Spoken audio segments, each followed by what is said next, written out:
ਸਤਿ ਸ਼੍ਰੀ ਅਕਾਲ। ਨਿਊਜ਼ 18 ਪੰਜਾਬ ਦੇਖ ਰਹੇ ਸਾਰੇ ਦਰਸ਼ਕਾਂ ਦਾ ਸਵਾਗਤ ਹੈ। ਮੈਂ ਹਾਂ ਵਿਜੇ ਬਰਾੜ। ਸਭ ਤੋਂ ਪਹਿਲਾਂ ਖਬਰ ਤਰਨਤਾਰਨ ਤੋਂ। ਤਰਨਤਾਰਨ 'ਚ ਹੁਣ ਕੋਰੋਨਾ ਵਿਸਫੋਟ ਹੋਇਆ ਹੈ। 47 ਨਵੇਂ ਮਾਮਲੇ ਇਕੱਠੇ ਸਾਹਮਣੇ ਆਏ ਨੇ ਔਰ ਸਾਰੇ ਕੇਸ ਨਾਂਦੇੜ ਸਾਹਿਬ ਤੋਂ ਪਰਤੇ ਸ਼ਰਧਾਲੂਆਂ ਦੇ ਨਾਲ ਜੁੜੇ ਹੋਏ ਨੇ। ਸਭ ਨੂੰ ਆਈਸੋਲੇਸ਼ਨ ਵਾਰਡ ਦੇ ਵਿੱਚ ਰੱਖਿਆ ਗਿਆ ਹੈ। ਹੁਣ ਤਰਨਤਾਰਨ 'ਚ ਕੁੱਲ ਮਰੀਜ਼ਾਂ ਦੀ ਗਿਣਤੀ ਜਿਹੜੀ ਹੈ ਉਹ 87 ਹੋ ਗਈ ਹੈ ਤੇ ਹੁਣ ਤੱਕ ਸੂਬੇ 'ਚ 800 ਤੋਂ ਜ਼ਿਆਦਾ ਸ਼ਰਧਾਲੂਆਂ ਦੇ ਮਾਮਲੇ ਜਿਹੜੇ ਨੇ ਉਹ ਪੋਜ਼ਿਟਿਵ ਨੇ। ਪੰਜਾਬ 'ਚ ਕੁੱਲ ਕੇਸ 1300 ਤੋਂ ਪਾਰ ਹੋ ਚੁੱਕੇ ਨੇ। ਇਸ ਵੇਲੇ ਵੱਡੀ ਖਬਰ ਤਰਨਤਾਰਨ ਤੋਂ 47 ਨਵੇਂ ਕੇਸ ਸਾਹਮਣੇ ਆਏ ਨੇ ਔਰ ਕੁੱਲ ਆંકੜਾ ਜਿਹੜਾ ਹੈ ਤਰਨਤਾਰਨ ਦੇ ਵਿੱਚ ਉਹ 87 ਹੋ ਗਿਆ ਹੈ। ਸੋ ਇਸ ਤੋਂ ਬਾਅਦ ਇਸ ਵੇਲੇ ਪੰਜਾਬ ਦੇ ਵਿੱਚ ਜਿਹੜੇ 800 ਤੋਂ ਜ਼ਿਆਦਾ ਸ਼ਰਧਾਲੂ ਨੇ ਉਹਨਾਂ ਦੀ ਰਿਪੋਰਟ ਪੋਜ਼ਿਟਿਵ ਹੈ। ਕੁੱਲ ਕੇਸ 1300 ਤੋਂ ਪਾਰ ਹੋ ਚੁੱਕੇ ਨੇ ਔਰ ਤਰਨਤਾਰਨ ਦੀ ਖਬਰ ਜਿਵੇਂ ਅਸੀਂ ਦੱਸ ਰਹੇ ਹਾਂ 87 ਕੇਸ ਹੋ ਚੁੱਕੇ ਨੇ। 47 ਨਵੇਂ ਮਾਮਲੇ ਸਾਹਮਣੇ ਆਉਣ ਤੋਂ ਬਾਅਦ ਸਿਧਾਰਥ ਅਰੋੜਾ ਮੇਰੇ ਸਹਿਯੋਗੀ ਜੁੜੇ ਨੇ। ਸਿਧਾਰਥ, ਕਿੰਨੇ ਟੈਸਟ ਜਿਹੜੇ ਸੀ ਉਹ ਭੇਜੇ ਗਏ ਸੀ ਔਰ ਕੀ ਸਾਰੇ ਟੈਸਟ ਮੁਕੰਮਲ ਹੋ ਚੁੱਕੇ ਆ ਜਿਹੜੇ ਤਰਨਤਾਰਨ ਦੇ ਵਿੱਚ ਰੁਕੇ ਹੋਏ ਨੇ ਜਾਂ ਜਿਨ੍ਹਾਂ ਨੂੰ ਆਈਸੋਲੇਟ ਕੀਤਾ ਗਿਆ ਹੈ ਜਾਂ ਹਲੇ ਕੁਝ ਟੈਸਟ ਬਾਕੀ ਨੇ? ਜੀ ਬਿਲਕੁਲ ਦੱਸਣਾ ਚਾਹੂੰਗਾ ਕਿ ਜਿਹੜੇ ਜਿਵੇਂ ਪੇਸ਼ੈਂਟ ਜਿਹੜੇ ਸ਼ਰਧਾਲੂ ਸੀ ਜਿਹੜੇ ਆਪਣੇ ਬਾਹਰੋਂ ਆ ਰਹੇ ਸੀ ਉਹਨਾਂ ਦੇ ਜਿਹੜੇ ਟੈਸਟ ਨੇ ਲਗਾਤਾਰ ਜਿਹੜੇ ਹੋ ਰਹੇ ਨੇ ਸੀ। ਉਸੇ ਤਰੀਕੇ ਦੇ ਨਾਲ ਜੇ ਆਪਾਂ ਗੱਲ ਕਰੀਏ ਤਾਂ ਅੱਜ ਵੀ ਜਿਹੜੇ 200 ਜਿਹੜੇ ਟੈਸਟ ਭੇਜੇ ਗਏ ਸੀ ਜਿਨ੍ਹਾਂ ਵਿੱਚੋਂ ਦੱਸਿਆ ਜਾ ਰਿਹਾ ਕਿ ਜਿਹੜੇ 47 ਦੀ ਰਿਪੋਰਟ ਜਿਹੜੀ ਆ ਗਈ ਹੈ ਤੇ ਬਾਕੀ ਜਿਹੜੇ ਹਲੇ ਜਿਹੜੇ ਨੇ ਨੈਗੇਟਿਵ ਆਏ ਨੇ ਤੇ ਕੁਝ ਰਿਪੋਰਟਾਂ ਜਿਹੜੀਆਂ ਆਉਣ ਵਾਲੀਆਂ ਨੇ। ਉਸੇ ਤਰੀਕੇ ਨਾਲ ਜੇ ਗੱਲ ਕਰੀਏ ਤਾਂ ਟੋਟਲ ਜਿਹੜੇ 40 ਮਾਮਲੇ ਪਹਿਲਾਂ ਸੀ ਤੇ ਹੁਣ ਜਿਹੜੇ ਨੇ 87 ਟੋਟਲ ਹੋ ਗਏ ਨੇ। ਹੁਣ ਇਹਨਾਂ ਸਾਰਿਆਂ ਨੂੰ ਜਿਹੜਾ ਇਹਨਾਂ ਨੂੰ ਕੁਆਰੰਟਾਈਨ ਕੀਤਾ ਗਿਆ ਸੀ। ਇੱਥੇ ਜਿਹੜੇ ਨੇ 6 ਸੈਂਟਰ ਬਣਾਏ ਗਏ ਨੇ ਤਰਨਤਾਰਨ ਜ਼ਿਲ੍ਹੇ ਵਿੱਚ, ਉਹਨਾਂ ਵਿੱਚ ਹੀ ਇਹਨਾਂ ਨੂੰ ਕੁਆਰੰਟਾਈਨ ਕੀਤਾ ਗਿਆ ਸੀ। ਹੁਣ ਇਹਨਾਂ ਨੂੰ ਇੱਥੋਂ ਜਿਹੜਾ ਹੈ ਆਈਸੋਲੇਸ਼ਨ ਵਾਰਡ ਦੇ ਵਿੱਚ ਸ਼ਿਫਟ ਕੀਤਾ ਜਾ ਰਿਹਾ ਹੈ। ਧੰਨਵਾਦ ਸਿਧਾਰਥ ਜਾਣਕਾਰੀ ਦੇ ਲਈ। ਤਾਂ 47 ਨਵੇਂ ਮਾਮਲੇ ਤਰਨਤਾਰਨ 'ਚ ਔਰ ਕੁੱਲ ਕੇਸ 87, 800 ਤੋਂ ਪਾਰ ਹੋ ਚੁੱਕਿਆ ਆંકੜਾ। ਜਿਹੜੇ ਬਾਹਰੋਂ ਆਏ ਨੇ ਪੰਜਾਬ ਤੋਂ ਵਿਅਕਤੀ ਉਹਨਾਂ ਦੇ ਵਿੱਚ ਪੋਜ਼ਿਟਿਵ ਹੈ ਔਰ 1300 ਨਵੇਂ ਕੁੱਲ ਮਰੀਜ਼ ਜਿਹੜੇ ਨੇ 1300 ਪੰਜਾਬ ਦੇ ਵਿੱਚ ਇਸ ਵੇਲੇ ਹੋ ਚੁੱਕੇ ਨੇ ਇਹਨਾਂ 800 ਕੇਸਾਂ ਨੂੰ ਮਿਲਾ ਕੇ।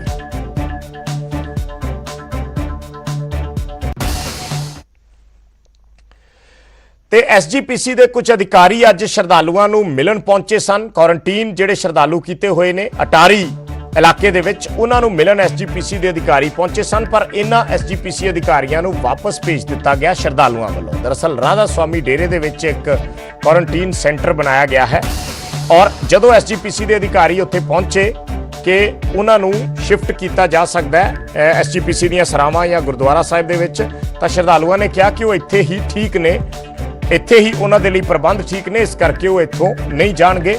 ਇਹ ਅਟਾਰੀ ਦੀਆਂ ਤਸਵੀਰਾਂ ਨੇ ਜਿਹੜੀਆਂ ਅਸੀਂ ਦਿਖਾ ਰਹੇ ਹਾਂ ਔਰ ਪ੍ਰਬੰਧਾਂ ਤੋਂ ਸੰਤੁਸ਼ਟੀ ਦਿਖਾਈ ਇਸ ਮੌਕੇ ਤੇ ਸ਼ਰਧਾਲੂਆਂ ਨੇ ਐਸਜੀਪੀਸੀ ਦੇ ਅਧਿਕਾਰੀਆਂ ਨੂੰ।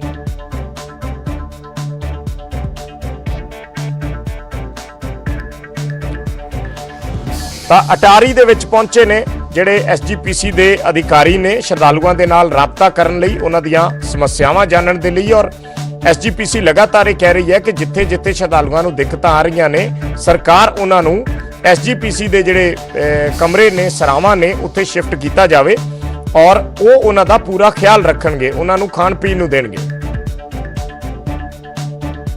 ਇੱਕੋ ਹੀ ਹੁਣ ਗੱਲ ਕਰਦੇ ਆ, ਜੇ ਤੇ ਸਾਨੂੰ ਖਾਣਾ ਹੈ ਨਾ ਜਿੱਦਣ ਅਸੀਂ ਆਏ ਆ ਨਾ ਉਦੋਂ ਸਾਡਾ ਇੰਤਜ਼ਾਮ ਹੁੰਦਾ। ਹੁਣ ਅਸੀਂ ਬਿਲਕੁਲ ਕੱਲੇ ਮੰਜੇ ਤੇ ਕੱਲਾ ਪੱਖਾ ਹੈ। ਠੀਕ ਹੈ, ਕੋਈ ਦਿੱਕਤ ਨਹੀਂ ਸਾਨੂੰ, ਰੋਟੀ ਪਾਣੀ ਦੀ, ਚਾਹ ਪਾਣੀ ਦੀ, ਕਿਸੇ ਰਕਮ ਦੀ ਦਿੱਕਤ ਨਹੀਂ ਹੈ। ਉਹ ਜਿਹੜੇ ਚਲੋ ਅਸੀਂ ਕਿਸੇ ਦੀ ਬਦਨਾਮੀ ਨਹੀਂ ਕਰਨੀ ਚਾਹੁੰਦੇ ਕਿਉਂਕਿ ਉਹ ਮੁੰਡੇ ਇੰਨੀ ਸੇਵਾ ਮਤਲਬ ਸਹੀ ਤਰੀਕੇ ਨਾਲ ਸਾਡੀ ਕਰ ਰਹੇ ਨਾ, ਹੁਣੇ ਫੋਨ ਕਰੀ ਉਸੇ ਚੀਜ਼ ਪਹੁੰਚਾਉਂਦੇ। ਕੋਈ ਦਿੱਕਤ ਨਹੀਂ ਤੁਹਾਨੂੰ, ਕਿਸੇ ਰਕਮ ਦੀ ਦਿੱਕਤ ਨਹੀਂ। ਹਰ ਇੱਕ ਸਾਬਣ, ਤੇਲ, ਮੱਛਰਾਂ ਦੀਆਂ ਟੂਪਾਂ, ਹਰ ਇੱਕ ਚੀਜ਼ ਤੱਕ ਪਹੁੰਚਾਉਂਦਾ। ਨਹੀਂ ਅੱਜ ਆ ਚਲੀਆਂ ਤੁਹਾਡੀ। ਹਾਂਜੀ ਚਲੋ ਬਹੁਤ ਮਿਹਰਬਾਨੀ ਨਹੀਂ ਤੁਹਾਡੀ, ਬਹੁਤ ਮਿਹਰਬਾਨੀ ਜੀ। ਤੁਸੀਂ ਸਾਡਾ ਚਲੋ ਲਿਆ ਵਾ ਪਤਾ, ਜੇ ਸਾਨੂੰ ਦਿੱਕਤ ਹੁੰਦੀ ਅਸੀਂ ਤੈਨੂੰ ਆਪ ਆਖਣਾ ਸਾਨੂੰ ਲੈ ਨਾ। ਚਲ ਸਾਡਾ ਵੀ ਫਰਜ਼ ਆ ਤੁਹਾਨੂੰ। ਨਹੀਂ ਬਹੁਤ ਮਿਹਰਬਾਨੀ ਕਹਿੰਦੇ, ਬਹੁਤ ਮਿਹਰਬਾਨੀ। ਤੁਸੀਂ ਹਲੇ ਅੱਗੇ ਲਾ ਕੇ ਹਾਂ ਨਾਨੀ ਤੂੰ ਦੱਸ ਦੇ ਆਪਣੇ ਵੀਊ। ਨਹੀਂ ਸਾਨੂੰ ਕੱਲ ਵੀ ਪੁੱਛਿਆ ਹੈ। ਹਾਂ ਹੁਣ 2-4 ਜਿਹੜੇ ਜਿਵੇਂ ਇੱਥੇ ਸੰਗਤ ਦਾ ਨਾ ਇਕੱਠੀ ਦਾ ਇੱਕੇ ਜਗ੍ਹਾ ਮਨ ਲੱਗ ਗਿਆ। ਤਾਂ ਇਹ ਅਟਾਰੀ ਦੇ ਕੁਆਰੰਟੀਨ ਸੈਂਟਰ ਦੀਆਂ ਤਸਵੀਰਾਂ ਨੇ ਜਿੱਥੇ ਸ਼ਰਧਾਲੂ ਇਹ ਕਹਿ ਰਹੇ ਨੇ ਕਿ ਪਹਿਲੇ ਦਿਨ ਜਾਂ ਦੂਜੇ ਦਿਨ ਉਹਨਾਂ ਨੂੰ ਤਕਲੀਫਾਂ ਜ਼ਰੂਰ ਸਨ ਪਰ ਹੁਣ ਉਹ ਠੀਕ ਨੇ ਔਰ ਉਹਨਾਂ ਨੂੰ ਸਾਰੀ ਸਹੂਲਤ ਇੱਥੇ ਮਿਲ ਰਹੀ ਹੈ। ਐਸਜੀਪੀਸੀ ਦੇ ਅਧਿਕਾਰੀਆਂ ਦਾ ਧੰਨਵਾਦ ਵੀ ਉਹਨਾਂ ਵੱਲੋਂ ਕੀਤਾ ਗਿਆ ਕਿ ਉਹ ਉਹਨਾਂ ਦਾ ਹਾਲ ਚਾਲ ਜਾਣਨ ਲਈ, ਉਹਨਾਂ ਦੀਆਂ ਸਮੱਸਿਆਵਾਂ ਦਾ ਹੱਲ ਕਰਨ ਦੇ ਲਈ ਇੱਥੇ ਪਹੁੰਚੇ ਨੇ। ਇਸ ਦੇ ਲਈ ਧੰਨਵਾਦ ਸ਼ਰਧਾਲੂਆਂ ਵੱਲੋਂ ਕੀਤਾ ਗਿਆ।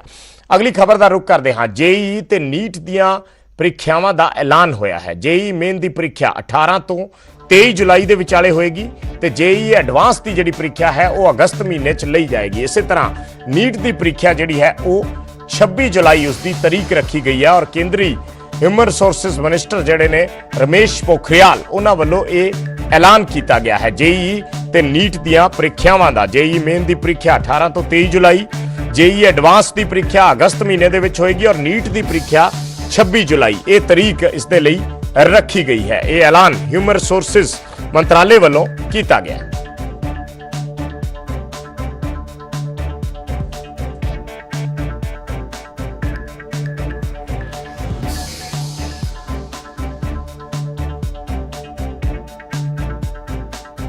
ਤਾਂ ਕੇਂਦਰੀ ਮਨੁੱਖੀ ਸਰੋਤ ਵਿਕਾਸ ਮੰਤਰੀ ਰਮੇਸ਼ ਪੋਖਰਿਆਲ ਵੱਲੋਂ ਇਹ ਐਲਾਨ ਕੀਤਾ ਗਿਆ ਹੈ। ਨੀਟ ਦੀ ਪ੍ਰੀਖਿਆ 26 ਜੁਲਾਈ ਨੂੰ ਕਰਵਾਈ ਜਾਣੀ ਹੈ। ਜੇਈ ਮੇਨਸ ਦੀ 18 ਤੋਂ 23 ਜੁਲਾਈ ਦੇ ਵਿਚਕਾਰ ਪ੍ਰੀਖਿਆ ਹੋਏਗੀ। ਜੇਈ ਐਡਵਾਂਸ ਪ੍ਰੀਖਿਆ ਅਗਸਤ ਮਹੀਨੇ ਦੇ ਵਿੱਚ ਹੋਏਗੀ। ਲਗਾਤਾਰ ਬਹੁਤ ਸਾਰੇ ਸਟੂਡੈਂਟਸ ਨੇ ਜਿਹੜੇ ਇਸ ਵੇਲੇ ਲਾਕਡਾਊਨ ਨੇ ਘਰਾਂ 'ਚ ਬੈਠੇ ਨੇ, ਉਹਨਾਂ ਨੂੰ ਇਸ ਗੱਲ ਦੀ ਚਿੰਤਾ ਸੀ ਕਿ ਪ੍ਰੀਖਿਆ ਲੇਟ ਹੋ ਰਹੀ ਹੈ, ਕਦੋਂ ਪ੍ਰੀਖਿਆ ਹੋਏਗੀ। ਜਿਹੜੇ ਸਟੂਡੈਂਟ ਤਿਆਰੀ ਕਰ ਰਹੇ ਨੇ ਜਾਂ ਤਿਆਰੀ ਕਰ ਚੁੱਕੇ ਨੇ ਉਹ ਇਸ ਤਰੀਕ ਦੀ ਬੜੀ ਬੇਸਬਰੀ ਦੇ ਨਾਲ ਉਡੀਕ ਕਰ ਰਹੇ ਸਨ। ਤਾਂ ਅੱਜ ਆਖਿਰਕਾਰ ਇਹ ਤਰੀਕਾਂ ਐਲਾਨੀਆਂ ਗਈਆਂ ਨੇ ਹਿਊਮਨ ਰਿਸੋਰਸਿਸ ਮੰਤਰਾਲੇ ਵੱਲੋਂ ਔਰ ਜੇਈ ਮੇਨਸ 18 ਤੋਂ 23 ਜੁਲਾਈ ਦੇ ਵਿਚਕਾਰ, ਜੇਈ ਐਡਵਾਂਸ ਅਗਸਤ ਮਹੀਨੇ ਦੇ ਵਿੱਚ ਔਰ ਨੀਟ ਦੀ ਪ੍ਰੀਖਿਆ 26 ਜੁਲਾਈ ਨੂੰ ਕਰਵਾਈ ਜਾਣੀ ਹੈ।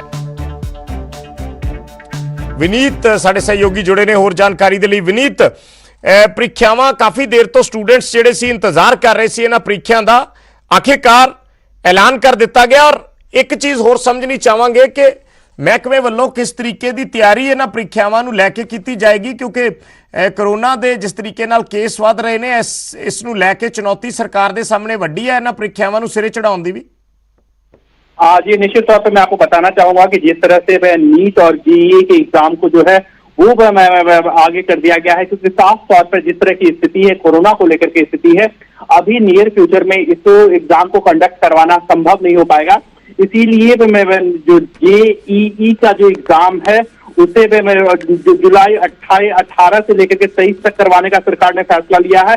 वहीं पर NEET में जो मेडिकल से जुड़ा एग्जाम होता है उसे 26 जुलाई को करवाने का फैसला लिया है। साफ तौर पर सरकार अभी जानती है कि अभी इतनी बड़ी संख्या में जिस तरह से लोग नीट और जेईई के एग्जाम में बैठते हैं, ऐसे में इतनी बड़ी संख्या में लोगों को एक साथ एग्जाम में बैठवाना, उनको सोशल डिस्टेंसिंग करना और कोरोना के खिलाफ जो सरकार की मुहिम है, जंग है, उसमें इसे करवा पाना अभी संभव नहीं है। इसीलिए सरकार ने यह फैसला लिया है कि नीट और जेईई का जो एग्जाम है उसे एक्सटेंड कर दिया जाए, उसे टाल दिया जाए और जब पूरी तरह से कोरोना को खत्म कर दिया जाएगा, कोरोना के खिलाफ जो सरकार की मुहिम है, देश की मुहिम है, दुनिया की मुहिम है, उसे जीत लिया जाएगा, उसके बाद ही नीट और जेईई का जो एग्जाम है उसे करवाया जाएगा। और इसीलिए जुलाई के सेकेंड हाफ में एग्जाम करवाने का सरकार ने फैसला लिया है। जी ਧੰਨਵਾਦ ਵਿਨੀਤ ਇਸ ਜਾਣਕਾਰੀ ਦੇ ਲਈ। ਤਾਂ ਜੇਈਈ ਔਰ ਨੀਟ ਦੀਆਂ ਪ੍ਰੀਖਿਆਵਾਂ ਜਿਵੇਂ ਸਾਡੇ ਸਹਿਯੋਗੀ ਵਿਨੀਤ ਦੱਸ ਰਹੇ ਸੀ ਕਿ ਹੁਣ ਕਿਉਂਕਿ ਸੰਭਵ ਨਹੀਂ ਹੈ ਜਿਸ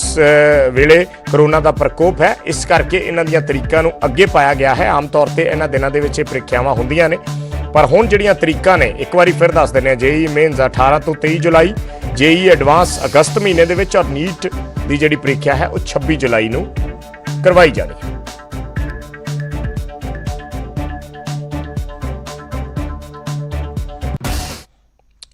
ਤੇ ਹੁਣ ਗੱਲ ਕਰਦੇ ਆ ਸ਼ਰਾਬ ਦੀ। ਹਰ ਜਗ੍ਹਾ ਚਰਚਾ ਸ਼ਰਾਬ ਦੀ ਖੂਬ ਹੋ ਰਹੀ ਹੈ, ਚਾਹੇ ਕੋਈ ਵੀ ਸੂਬਾ ਹੋਵੇ। ਕਈ ਸੂਬਿਆਂ ਨੇ ਸ਼ਰਾਬ ਦੇ ਰੇਟ ਵਧਾ ਦਿੱਤੇ ਨੇ, ਟੈਕਸ ਦੇ ਵਿੱਚ ਭਾਰੀ ਵਾਧਾ ਕਰ ਦਿੱਤਾ ਗਿਆ ਹੈ। ਸੋ ਹੁਣ ਪੰਜਾਬ ਦੇ ਲੋਕਾਂ ਦਾ ਸਵਾਲ ਇਹ ਹੈ ਕਿ ਕੀ ਪੰਜਾਬ ਦੇ ਵਿੱਚ ਵੀ ਸ਼ਰਾਬ ਮਹਿੰਗੀ ਹੋਏਗੀ। ਇਹ ਸਵਾਲ ਇਸ ਲਈ ਹੈ ਕਿਉਂਕਿ ਦਿੱਲੀ ਤੇ ਆਂਧਰਾ ਪ੍ਰਦੇਸ਼ ਦੀਆਂ ਸਰਕਾਰਾਂ ਨੇ ਸ਼ਰਾਬ ਤੇ ਭਾਰੀ ਟੈਕਸ ਲਾਉਣ ਦੇ ਐਲਾਨ ਕਰ ਦਿੱਤੇ ਨੇ। ਦਿੱਲੀ ਵੱਲੋਂ 70% ਟੈਕਸ ਲਾਇਆ ਗਿਆ ਹੈ ਤੇ ਆਂਧਰਾ ਪ੍ਰਦੇਸ਼ ਨੇ 75% ਕੋਵਿਡ ਟੈਕਸ ਇਸ ਨੂੰ ਨਾਮ ਦਿੱਤਾ ਗਿਆ ਹੈ।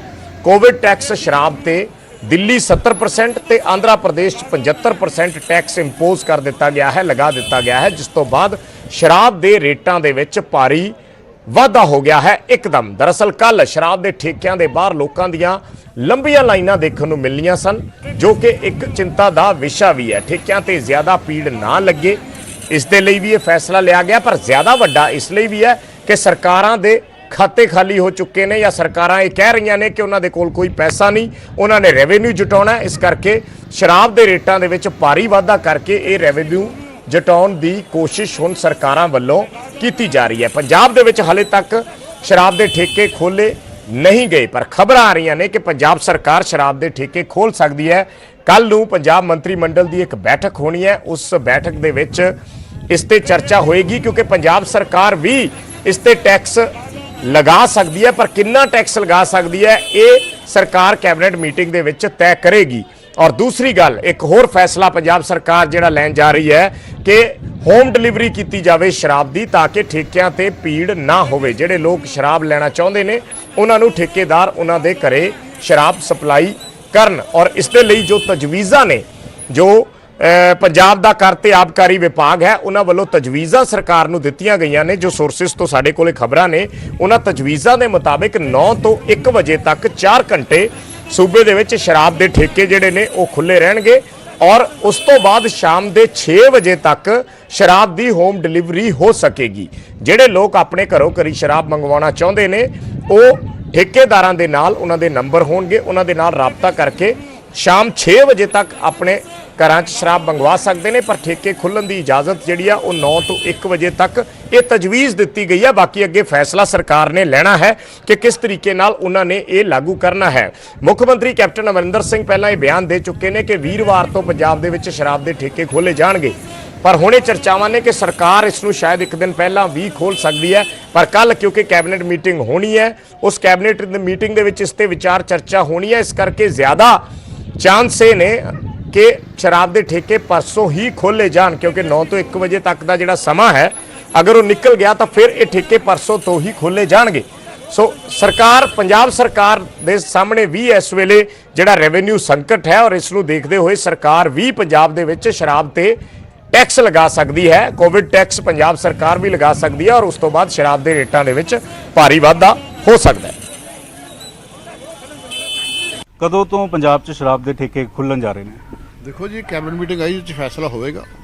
ਜੇ ਕੱਲ ਆਉਂਦੀ, ਜੇ ਪਰਸੋਂ ਮੀਟਿੰਗ ਆਉਂਦੀ, ਉਹ 'ਚ ਦੇਖੋ ਫੈਸਲਾ ਹੋਊਗਾ। ਇਹ ਵੀ ਕਿਹਾ ਜਾ ਰਿਹਾ ਹੈ ਕਿ ਜਿਵੇਂ 9 ਤੋਂ 1 ਵਜੇ ਤੱਕ ਬਾਕੀ ਦੁਕਾਨਾਂ ਖੁੱਲ੍ਹਦੀਆਂ ਨੇ, ਉਸੇ ਤਰੀਕੇ ਨਾਲ ਸ਼ਰਾਬ ਦੇ ਠੇਕੇ ਵੀ ਕੱਲ ਤੋਂ ਜਿਹੜੇ ਨੇ ਉਹ ਖੋਲ੍ਹੇ ਜਾ ਸਕਦੇ। ਇਹ ਸਾਰੇ ਫੈਸਲੇ ਕੈਬਨਿਟ ਮੀਟਿੰਗ 'ਚ ਹੋਣਗੇ। ਇੱਕ ਕੈਪਟਨ ਅਮਰਿੰਦਰ ਸਿੰਘ ਹੋਰਾਂ ਨੇ ਪਹਿਲਾਂ ਚਿੱਠੀ ਲਿਖੀ ਸੀ ਅਮਿਤ ਸ਼ਾਹ ਨੂੰ ਕਿ ਹੋਮ ਡਿਲੀਵਰੀ ਸ਼ਰਾਬ ਦੀ ਕਰਵਾਈ ਜਾਵੇ, ਤਾਂ ਹੁਣ ਸਰਕਾਰ ਤਿਆਰ ਹੈ ਹੋਮ ਡਿਲੀਵਰੀ ਜਿਹੜੀ ਹੈ ਉਹ ਕਰਵਾਈ ਜਾ ਸਕਦੀ, ਕਿਉਂਕਿ ਐਕਸਾਈਜ਼ ਮਹਿਕਮੇ ਨੇ ਇਸ ਤੇ ਮੋਹਰ ਲਗਾ ਦਿੱਤੀ ਹੈ। ਇਹ ਸਾਰੀਆਂ ਗੱਲਾਂ ਡਿਪਾਰਟਮੈਂਟ ਕੈਬਨਿਟ 'ਚ ਪੇਸ਼ ਕਰੇਗਾ, ਫਿਰ ਉਹਦੇ ਮੁਤਾਬਕ ਕੈਬਨਿਟ ਬੜਾ ਫੈਸਲਾ ਕਰੇਗਾ। ਇੱਕ ਇਹ ਵਿਰੋਧੀ ਇਹ ਵੀ ਕਹਿਣਾ ਸ਼ੁਰੂ ਹੋ ਗਏ ਕਿ ਜਿਹੜੇ ਮੁੱਖ ਮੰਤਰੀ ਕਹਿੰਦੇ ਸੀਗੇ ਕਿ ਪੰਜਾਬ 'ਚ ਨਸ਼ਾ ਖਤਮ ਕੀਤਾ ਜਾਏਗਾ, ਹੁਣ ਘਰ ਘਰ ਸ਼ਰਾਬ ਪਹੁੰਚਾਉਣ ਦੀ ਗੱਲ ਕੀਤੀ ਜਾ ਰਹੀ ਹੈ, ਹੋਮ ਡਿਲੀਵਰੀ ਕਰਵਾਉਣ ਦੀ ਜ਼ਰੂਰਤ ਕੀ ਪਈ ਹੈ? ਦੇਖੋ, ਵਿਰੋਧੀਆਂ ਨੇ ਤੇ ਵਿਰੋਧ ਕਰਦੇ ਹੀ ਰਹਿਣਾ, ਭਾਵੇਂ ਕੁਝ ਕੰਮ ਕਰੀਏ, ਉਹਨਾਂ ਦੀ ਡਿਊਟੀ ਹੈ, ਉਹ ਆਪਣਾ ਕੰਮ ਕਰੀ ਜਾ ਰਹੇ ਨੇ। ਪਰ ਸਰਕਾਰ ਦਾ ਕੰਮ ਹੈ, ਜੋ ਫਰਜ਼ ਹੈ, ਆਪਣਾ ਫਰਜ਼ ਪੂਰਾ ਕਰ ਰਹੀ ਹੈ। 6000 ਕਰੋੜ ਹਰ ਸਾਲ ਇਹਦੇ ਤੋਂ ਇਕੱਠਾ ਹੁੰਦਾ। ਸੋ ਕਰੋਨਾ ਦੀ ਅੱਗੇ ਬੜੀ ਮਾਰ ਪਈ ਹੈ, ਤਾਂ ਇਸ ਕਰਕੇ ਇਹਨੂੰ ਚਾਲੂ ਕਰਨਾ ਹੀ ਚਾਹੀਦਾ। ਦਿੱਲੀ ਨੇ ਕੱਲ ਸ਼ਰਾਬ ਦੇ ਉੱਤੇ, ਪੈਟਰੋਲ ਦੇ ਉੱਤੇ ਟੈਕਸ ਜਿਹੜੇ ਨੇ ਉਹ ਲਗਾ ਦਿੱਤੇ ਨੇ। ਤੁਹਾਨੂੰ ਲੱਗਦਾ ਹੈ ਕਿ ਪੰਜਾਬ ਨੂੰ ਵੀ ਜ਼ਰੂਰਤ ਹੈ, ਚਾਹੇ ਪੈਟਰੋਲ ਹੋਵੇ, ਚਾਹੇ ਡੀਜ਼ਲ ਹੋਵੇ, ਚਾਹੇ ਸ਼ਰਾਬ ਹੋਵੇ, ਉਸ ਤੇ ਕਰੋਨਾ ਟੈਕਸ ਜਿਹੜਾ ਉਹ ਲਗਾਉਣਾ ਚਾਹੀਦਾ, ਕਿਉਂਕਿ ਰੈਵਨਿਊ ਬਾਕੀ ਥਾਵਾਂ ਤੇ ਬੰਦ ਹੋਇਆ ਪਿਆ? ਦੇਖੋ, ਕਰਨਾ ਚਾਹੀਦਾ ਜ਼ਰੂਰ ਜੀ, ਇਸ ਕਰਕੇ ਤਾਂ ਜੋ ਲੋਕ ਦੇ ਭਲੇ ਵਾਸਤੇ ਪੈਸੇ ਖਰਚੇ ਨੇ। ਹੈਲਥ ਡਿਪਾਰਟਮੈਂਟ ਨੂੰ ਪੈਸਿਆਂ ਦੀ ਲੋੜ ਆ, ਕਰੋਨਾ ਦੀ ਵਾਰ ਲੰਬੀ ਹੋ ਸਕਦੀ ਹੈ, ਉਹਦੇ ਲਈ ਜੇ ਟੈਕਸ ਲਾ ਕੇ ਬਜਟ ਇਕੱਠਾ ਕੀਤਾ ਜਾਏ ਤੇ ਹੈਲਥ ਆਪਣੇ ਹਸਪਤਾਲਾਂ ਨੂੰ ਵਧੀਆ ਬਣਾਇਆ ਜਾਏ ਤੇ ਕੋਈ ਖਰਚ ਨਹੀਂ। सरकार की प्रायोरिटी है कि शराब का मालिया की सरकार की प्रायोरिटी ये है कि कोई पंजाबी भुखा ना सोवे। ये तो थोड़ा कला मालिया फिर तो तुसी करो जो कर रहे हो। जे थोड़ी लोकां प्रति हमदर्दी है तो फिर तुसी पहला ये इंश्योर करो कि जिन्ना अन्न थोड़े कोल पिया हर घर तक पहुंचे। पहला तो इन्हां नूं शराब की होम डिलीवरी का फिक्र किसी के बिल ते कीते जी पिछले 40 दिनों च जिन्हां दीयां नौकरियां चली गईयां कि उन्हां नूं कुछ दिता? व्यापारी जां इंडस्ट्री का फिक्र कीता जां जिहड़े किसानां दी फसल मर गई है उन्हां नूं कुछ दिता? उन्हां दे बारे तां सोच ही नहीं रहे। ਤੇ ਗੱਲ ਹਰਿਆਣਾ ਦੀ ਕਰ ਲੈਂਦੇ ਆ। ਹਰਿਆਣਾ ਦੇ ਵਿੱਚ ਵੀ ਕੱਲ ਤੋਂ ਸ਼ਰਾਬ ਦੇ ਠੇਕੇ ਖੁੱਲ ਸਕਦੇ ਨੇ। ਸ਼ਰਾਬ ਦੇ ਠੇਕਿਆਂ ਤੇ ਅੱਜ ਫੈਸਲਾ ਲੈਣਾ ਹੈ ਸਰਕਾਰ ਨੇ। ਅੱਜ ਮੁੱਖ ਮੰਤਰੀ ਤੇ ਡਿਪਟੀ ਸੀਐਮ ਦੀ ਅੱਜ ਬੈਠਕ ਹੋਏਗੀ। ਹਰਿਆਣਾ ਦੇ ਵਿੱਚ ਕਿੰਨੀ ਕੀਮਤ ਤੇ ਸ਼ਰਾਬ ਵੇਚਣੀ ਹੈ ਜਾਂ ਕੀ ਟੈਕਸ ਦਾ ਜਿਹੜਾ ਸਟਰਕਚਰ ਹੈ ਉਹ ਨਿਰਧਾਰਿਤ ਕਰਨਾ ਹੈ, ਇਹ ਅੱਜ ਹਰਿਆਣਾ ਸਰਕਾਰ ਫੈਸਲਾ ਲਏਗੀ। 2 ਦਿਨ ਪਹਿਲਾਂ ਸ਼ਰਾਬ ਤੇ ਟੈਕਸ ਲਗਾਇਆ ਜਾ ਚੁੱਕਿਆ ਹੈ। ਸ਼ਰਾਬ ਦੇ ਠੇਕੇਦਾਰਾਂ ਨੂੰ ਵੀ ਫੀਸ ਤੋਂ ਸਰਕਾਰ ਛੋਟ ਦੇ ਸਕਦੀ ਹੈ। ਇਹ ਅੱਜ ਦੀ ਮੀਟਿੰਗ ਦੇ ਵਿੱਚ ਤੈਅ ਹੋਏਗਾ ਕਿ ਕਦੋਂ ਤੋਂ ਸ਼ਰਾਬ ਦੇ ਠੇਕੇ ਖੁੱਲਣਗੇ ਔਰ ਕੀ ਉਸਦੇ ਜਿਹੜੇ ਨਿਯਮ ਨੇ ਉਹ ਨਿਰਧਾਰਿਤ ਕੀਤੇ ਜਾਣਗੇ। ਕਿੰਨਾ ਟੈਕਸ ਜਿਹੜਾ ਹੈ ਸ਼ਰਾਬ ਤੇ ਲੱਗਣ ਤੋਂ ਬਾਅਦ ਸ਼ਰਾਬ ਮਹਿੰਗੀ ਹੋਏਗੀ, ਇਹ ਅੱਜ ਹਰਿਆਣਾ ਦੇ ਵਿੱਚ ਸਪਸ਼ਟ ਹੋ ਸਕਦਾ ਹੈ ਜਦੋਂ ਸੀਐਮ ਤੇ ਡਿਪਟੀ ਸੀਐਮ ਇਸ ਬਾਬਤ ਬੈਠਕ ਕਰਨਗੇ ਔਰ ਉਸ ਤੋਂ ਬਾਅਦ ਇਸ ਫੈਸਲੇ ਬਾਰੇ ਜਾਣਕਾਰੀ ਰਸਮੀ ਤੌਰ ਤੇ ਦਿੱਤੀ ਜਾਏਗੀ।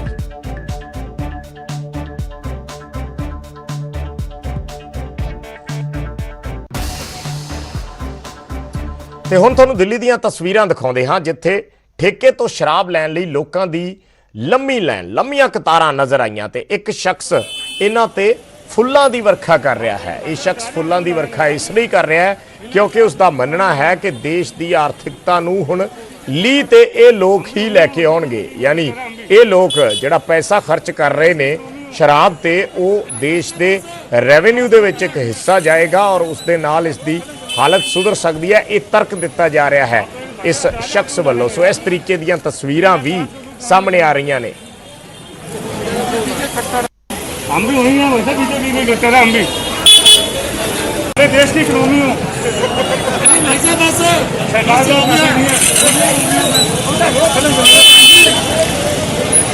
आप तो भाषा हटा दें, आपको डालेंगे यार, बिना टास्क को कोई काम नहीं करना।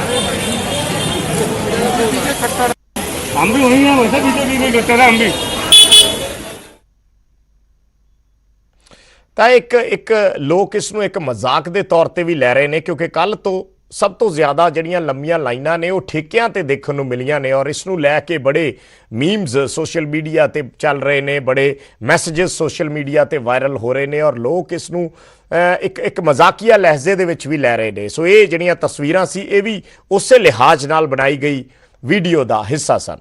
ਅਗਲੀ ਖਬਰ ਦਾ ਰੁਖ ਕਰਦੇ ਹਾਂ। ਕਰੋਨਾ ਸੰਕਟ ਦੇ ਵਿਚਾਲੇ ਪੰਜਾਬ ਦੇ ਵਿੱਚ ਇੱਕ ਕਾਂਗਰਸ ਵਿਧਾਇਕ ਦੀ ਦਾਦਾਗਿਰੀ ਸਾਹਮਣੇ ਆਈ ਹੈ। ਦਰਅਸਲ ਪੱਟੀ ਤੋਂ ਵਿਧਾਇਕ ਨੇ ਹਰਮਿੰਦਰ ਸਿੰਘ ਗਿੱਲ ਜਿਨ੍ਹਾਂ ਵੱਲੋਂ ਐਸਐਚਓ ਨੂੰ ਫੋਨ ਕਰਕੇ ਧਮਕਾਇਆ ਗਿਆ। ਥਾਣਾ ਹਰੀਕੇ ਦੇ ਇੰਚਾਰਜ ਐਸਐਚਓ ਨੂੰ ਉਸ ਨੂੰ ਵਿਧਾਇਕੀ ਦਾ ਰੋਪ ਦਿਖਾਇਆ ਗਿਆ। ਐਸਐਚਓ ਨੂੰ ਧਮਕਾਉਣ ਦੀ ਇਹ ਆਡੀਓ ਸਾਹਮਣੇ ਆਈ ਹੈ। ਇਸ ਆਡੀਓ ਦੇ ਵਿੱਚ ਸਪਸ਼ਟ ਤੌਰ ਤੇ ਵਿਧਾਇਕ ਕਹਿ ਰਹੇ ਨੇ ਕਿ ਐਸਐਚਓ ਨੇ ਉਹਨਾਂ ਦੀ ਹਾਜ਼ਰੀ ਕਿਉਂ ਨਹੀਂ ਭਰੀ, ਚਾਹੇ ਟੈਲੀਫੋਨ ਦੇ ਜ਼ਰੀਏ ਹੋਵੇ ਜਾਂ ਨਿੱਜੀ ਤੌਰ ਤੇ ਆ ਕੇ ਹੋਵੇ, ਪਰ ਐਸਐਚਓ ਵੱਲੋਂ ਹਾਜ਼ਰੀ ਕਿਉਂ ਨਹੀਂ ਭਰੀ ਗਈ ਔਰ ਐਸਐਚਓ ਉੱਥੇ ਆਪਣੇ ਤਰਕ ਦੇ ਰਹੇ ਨੇ। ਇਹ ਗੱਲਬਾਤ ਦੀ ਜਿਹੜੀ ਆਡੀਓ ਹੈ ਇਹ ਸਾਹਮਣੇ ਆਈ ਹੈ, ਅਸੀਂ ਦਰਸ਼ਕਾਂ ਨੂੰ ਦਿਖਾ ਰਹੇ ਹਾਂ ਆਡੀਓ ਲਗਾਤਾਰ। ਉਸ ਤੋਂ ਬਾਅਦ ਹਰਮਿੰਦਰ ਗਿੱਲ ਹੋਰਾਂ ਦੇ ਨਾਲ ਸੰਪਰਕ ਕਰਨ ਦੀ ਕੋਸ਼ਿਸ਼ ਕੀਤੀ ਗਈ ਪਰ ਉਹ ਖੁਦ ਤਾਂ ਸਾਹਮਣੇ ਨਹੀਂ ਆਏ, ਪਰ ਇੱਕ ਫੇਸਬੁੱਕ ਪੋਸਟ ਦੇ ਜ਼ਰੀਏ ਹਰਮਿੰਦਰ ਸਿੰਘ ਗਿੱਲ ਨੇ ਆਪਣੀ ਸਫਾਈ ਦਿੱਤੀ ਹੈ ਇਸ ਪੂਰੇ ਪ੍ਰਕਰਨ ਦੇ ਉੱਪਰ ਕਿ ਹਰਮਿੰਦਰ ਗਿੱਲ ਨੇ ਆਪਣੀ ਫੇਸਬੁੱਕ ਪੋਸਟ ਦੇ ਵਿੱਚ ਕਿਹਾ ਕਿ ਐਸਐਚਓ ਫੋਨ ਰਿਕਾਰਡ ਕਰਕੇ ਲੀਕ ਕਰੇਗਾ ਇਸ ਤਰੀਕੇ ਨਾਲ ਇੱਕ ਵਿਧਾਇਕ ਦੀ ਗੱਲਬਾਤ ਨੂੰ, ਤਾਂ ਫਿਰ ਕਿੱਦਾਂ ਸਿਸਟਮ ਚੱਲੇਗਾ। ਵਿਧਾਇਕ ਨੇ ਪਿੰਡਾਂ ਦੇ ਲੋਕਾਂ ਦੇ ਬਹੁਤ ਸਾਰੇ ਕੰਮ ਪੁਲਿਸ ਵਾਲਿਆਂ ਨੂੰ ਕਹਿਣੇ ਹੁੰਦੇ ਨੇ, ਥਾਣੇਦਾਰ ਨੂੰ ਕਹਿਣੇ ਹੁੰਦੇ ਨੇ ਔਰ ਅਗਰ ਇਸ ਤਰੀਕੇ ਨਾਲ ਆਡੀਓ ਵਾਇਰਲ ਹੋਏਗੀ ਤਾਂ ਫਿਰ ਵਿਧਾਇਕ ਕੰਮ ਕਿਸ ਨੂੰ ਕਹਿਣਗੇ। ਨਾਲ ਹੀ ਹਰਮਿੰਦਰ ਗਿੱਲ ਨੇ ਵੀ ਕਿਹਾ ਕਿ ਮੈਂ ਐਸਐਚਓ ਨੂੰ ਕੋਈ ਗਾਲ ਨਹੀਂ ਕੱਢੀ, ਕੁਝ ਗਲਤ ਅਲਫਾਜ਼ ਨਹੀਂ ਵਰਤੇ, ਕੁਝ ਇਤਰਾਜ਼ਯੋਗ ਸ਼ਬਦਾਵਲੀ ਨਹੀਂ ਵਰਤੀ, ਸਿਰਫ ਐਸਐਚਓ ਨੂੰ ਮਿਲਣ ਆਉਣ ਦੀ ਗੱਲ ਕਹੀ ਸੀ ਔਰ ਇਸ ਤੇ ਗਿਲਾ ਜ਼ਾਹਿਰ ਕੀਤਾ ਸੀ, ਪਰ ਐਸਐਚਓ ਵੱਲੋਂ ਉਹਨਾਂ ਦੀ ਆਡੀਓ ਨੂੰ, ਇਸ ਗੱਲਬਾਤ ਨੂੰ ਵਾਇਰਲ ਕਰ ਦਿੱਤਾ ਗਿਆ। ਸੋ ਤੁਹਾਨੂੰ ਸੁਣਾਉਂਦੇ ਹਾਂ ਕੀ ਗੱਲਬਾਤ ਹੈ ਇਹ ਔਰ ਵਿਧਾਇਕ ਹਰਮਿੰਦਰ ਸਿੰਘ ਗਿੱਲ ਕੀ ਕਹਿ ਰਹੇ ਨੇ ਐਸਐਚਓ। ਸਤਿ ਸ਼੍ਰੀ ਅਕਾਲ ਐਮਐਲਏ ਸਾਹਿਬ। ਹਾਂਜੀ ਅਫਸਰ ਸਾਹਿਬ ਕਿੰਨੇ ਕਹਿੰਦੇ ਲੱਗੇ ਜੀ ਇੱਥੇ ਹਰੀ ਕੇ ਥਾਣੇ। ਹਾਂਜੀ ਹੈ ਹਾਂਜੀ ਸਰ ਮੈਂ ਤੁਹਾਨੂੰ ਕਿਹਾ ਹਰੀ ਕੇ ਲੱਗੇ ਮੇਰੀ ਪਰਸੋਂ ਹਾਰੀ ਕਿੰਨੇ ਦਿਨ ਹੋਏ ਤੁਹਾਨੂੰ ਹਰੀ ਕੇ ਲੱਗਿਆ ਨੂੰ ਦੱਸੋ। ਪਰਸੋਂ ਹਾਰੀ ਤੁਹਾਨੂੰ ਇਹ ਨਹੀਂ ਪਤਾ ਲੱਗਦਾ ਕਿ ਪੱਟੀ ਹਲਕੇ ਚ ਐਮਐਲਏ ਨਹੀਂ ਜਾਉਂ ਕੱਲ ਟੈਲੀਫੋਨ ਕਰਨਾ ਹੈ। ਨਹੀਂ ਸਰ ਮੈਂ ਪਰਮਿਸ਼ਨ ਲਈ ਸੀਗੀ ਸਰ ਤੋਂ। ਇੱਕ ਮੇਰੀ ਸੁਣ ਲਾ ਮੇਰੇ ਛੋਟੇ ਵੀਰ ਐਮਐਲਏ ਦੀ ਪਾਵਰ ਹੁੰਦੀ ਹੈ ਤੇ ਗੁੱਟੂ ਨਹੀਂ ਐਮਐਲਏ ਤੁਰੇ ਫਿਰਦੇ ਜਿੱਥੇ ਮਰਜ਼ੀ ਆਟਾ ਚ ਲੱਗ ਜਾਓ, ਜਿੱਥੇ ਮਰਜ਼ੀ ਚੌਂਕੀ ਇੰਚਾਰਜ ਲੱਗ ਜਾਓ ਤੇ ਗੁੱਟੂ ਨਹੀਂ ਐਮਐਲਏ। ਨਹੀਂ ਤੁਹਾਡੇ ਮਨ ਚ ਕੋਈ ਸ਼ਾਇਦ ਭੁਲੇਖਾ ਹੋਵੇ, ਜਿੱਥੇ ਮਰਜ਼ੀ ਐਸਾ ਫਿਰ ਤੂੰ ਕਿਵੇਂ ਐਸਾ ਚ ਸ਼ਿਫਟ ਕਰੇਗਾ ਐਮਐਲਏ ਨੂੰ ਗੱਲ ਕਰਕੇ ਬਿਨਾਂ। ਨਹੀਂ ਸਰ ਕਰਤੀ ਗੱਲ ਕੀਤੀ ਹੈ ਮੈਨੂੰ, ਨਹੀਂ ਤੂੰ ਕਰਤੀ ਗੱਲ ਕੀਤੀ ਹੈ ਮੈਨੂੰ।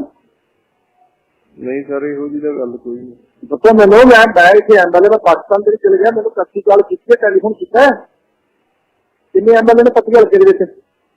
ਨਹੀਂ ਸਰ ਦਿਮਾਗ ਤੋਂ ਕਿੱਥੇ ਨਹੀਂ ਸਰ ਤੂੰ ਮੈਨੂੰ ਦੱਸ ਤੈਨੂੰ ਕੀ ਸਮਝਦਾ ਤੂੰ?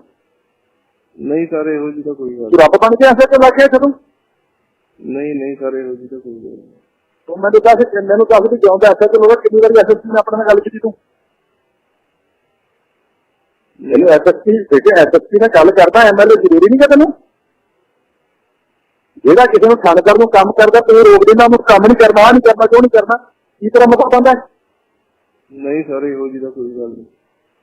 ਨਹੀਂ, ਬਲਬੀਰ ਸਿੰਘ ਥਾਣੇਦਾਰ ਨੂੰ ਮੈਂ ਕੰਮ ਕਿਹਾ ਹੈ, ਤੈਨੂੰ ਉਹਨੇ ਦੱਸਿਆ ਵੀ ਅਲੀਪੁਰ ਦਾ ਕੰਮ ਕਿਹਾ, ਤੂੰ ਕਿਉਂ ਰੋਕਿਆ ਉਹਨੂੰ ਕੰਮ ਕਰਨ ਤੋਂ? ਕਿਹੜਾ ਸਰ ਕਿਹੜਾ ਕੰਮ?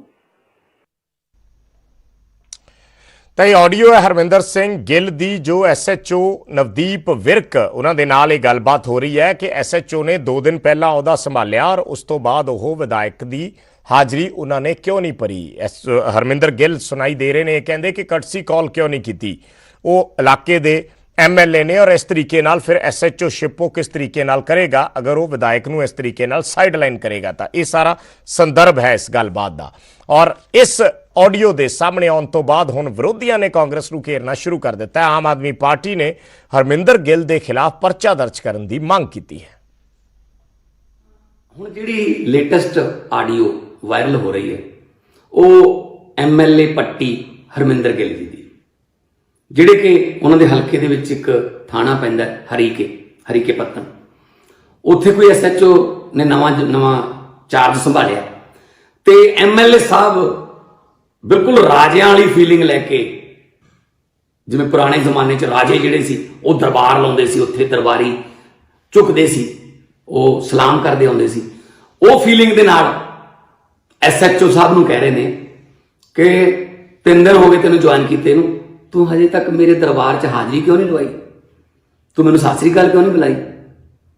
ਐਮਐਲਏ ਸਾਹਿਬ, ਇਹ ਲੋਕਤੰਤਰ ਹੈ। ਲੋਕਾਂ ਦੁਆਰਾ ਚੁਣੇ ਹੋਏ ਲੋਕ ਜਿਹੜੇ ਨੇ ਨੁਮਾਇੰਦੇ, ਉਹ ਜੇ ਇਦਾਂ ਕਰਨਗੇ, ਰਾਜਿਆਂ ਵਾਲੀਆਂ ਫੀਲਿੰਗਾਂ ਲੈਣਗੇ, ਤਾਂ ਫਿਰ ਲੋਕ ਜਿਹੜੇ ਨੇ ਉਹ ਅਗਲੀ ਵਾਰ ਜਿਹੜਾ ਪੱਤਾ ਸਾਫ਼ ਕਰਨ 'ਚ ਵੀ ਟਾਈਮ ਨਹੀਂ ਲਾਉਂਦੇ। ਤੇ ਗੈਂਗਸਟਰ ਜੱਗੂ ਭਗਵਾਨਪੁਰੀਆ ਨੂੰ ਕਰੋਨਾ ਪੋਜ਼ਿਟਿਵ ਆਈ ਹੈ ਰਿਪੋਰਟ। ਜੱਗੂ ਭਗਵਾਨਪੁਰੀਆ ਦੀ ਇਹ ਖਬਰ ਆ ਰਹੀ ਹੈ। ਬਟਾਲਾ ਪੁਲਿਸ ਦੇ ਕੋਲ ਰਿਮਾਂਡ ਤੇ ਜੱਗੂ ਭਗਵਾਨਪੁਰੀਆ ਸੀ ਔਰ ਇਸ ਰਿਪੋਰਟ ਦੇ ਪੋਜ਼ਿਟਿਵ ਆਉਣ ਤੋਂ ਬਾਅਦ ਜੱਗੂ ਭਗਵਾਨਪੁਰੀਆ ਦੀ ਮਾਤਾ ਉਹਨਾਂ ਨੂੰ ਮਿਲਣ ਪਹੁੰਚੇ ਪਰ ਮੁਲਾਕਾਤ ਨਹੀਂ ਹੋ ਸਕੀ, ਜਿਸ ਤੋਂ ਬਾਅਦ ਜੱਗੂ ਭਗਵਾਨਪੁਰੀਆ ਦੀ ਮਾਤਾ ਨੇ ਇਲਜ਼ਾਮ ਲਾਏ ਨੇ ਕਿ ਇਹ ਪੁਲਿਸ ਦੀ ਸਾਜ਼ਿਸ਼ ਵੀ ਹੋ ਸਕਦੀ ਹੈ, ਉਸ ਨੂੰ ਉਸਦੇ ਪੁੱਤਰ ਦੇ ਨਾਲ ਮਿਲਣ ਨਹੀਂ ਦਿੱਤਾ ਜਾ ਰਿਹਾ।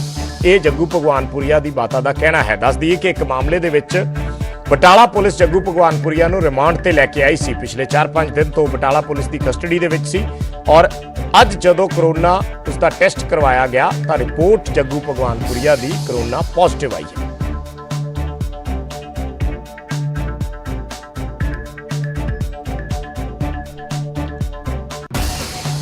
ਤੇ ਇਸ ਬੁਲੇਟਿਨ 'ਚ ਫਿਲਹਾਲ ਇੰਨਾ ਹੀ। ਇੱਕ ਛੋਟਾ ਜਿਹਾ ਬ੍ਰੇਕ, ਖਬਰਾਂ ਲਗਾਤਾਰ ਜਾਰੀ ਰਹਿਣਗੀਆਂ।